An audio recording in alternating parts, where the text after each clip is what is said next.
নিজেকে বাঁচাতে আজব এই প্রাণী এভাবেই সরাসরি কালি ছুঁড়ে মারে। জেলের মুখে সজোরে তরল ছুঁড়ে দিয়ে সে মূলত চোখের পলকে পালানোর সুযোগ খুঁজছে। পানির নিচে ঘুটঘুটে অন্ধকার সৃষ্টি করা এই শিকারী অনেকটা জেট ইঞ্জিনের মতো প্রযুক্তি ব্যবহার করে ঘন্টায় প্রায় 40 কিলোমিটার বেগে ছুটতে পারে। অক্টোপাসের নিকটাত্মীয় হলেও এদের 10টি উপাঙ্গ বা হাতের এই শারীরিক গঠন একদমই অন্যরকম। বিপদের আঁচ পেলেই এরা পেটের ভেতর থাকা বিশেষ একটি থলি থেকে এই কালো তরল বা সিপিয়া ইঙ্ক নিঃসরণ করে। এর প্রধান উপাদান হলো মেলানিন, যা মানুষের ত্বক বা চুলের রঙের জন্য দায়ী। গভীর সাগরে হাঙর বা বড় মাছ তাড়া করলে শত্রু বা শিকারীর চোখে ধুলো দিয়ে উধাও হয়ে যায় স্কুইড নামের এই সামুদ্রিক মাছ। অদ্ভুত ব্যাপার হলো এদের দেহে কোনো হাড় নেই, কিন্তু হৃৎপিণ্ড আছে 3টি।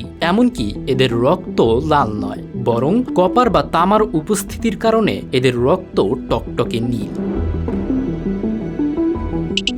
আমাদের ভিডিওগুলো দেবীগঞ্জ থেকে দেখছেন ফরহাদ হুসাইন, সৌদি আরব থেকে দেখছেন MS আহমেদ, মোহাম্মদ ফাহাদ দেখছেন কুমিল্লা থেকে, লক্ষ্মীপুর থেকে দেখছেন মোহাম্মদ তারেক এবং সুনামগঞ্জ থেকে দেখছেন মোহাম্মদ শাহিন আলম। আপনি কোথা থেকে দেখছেন তা জানিয়ে দিন কমেন্ট বক্সে।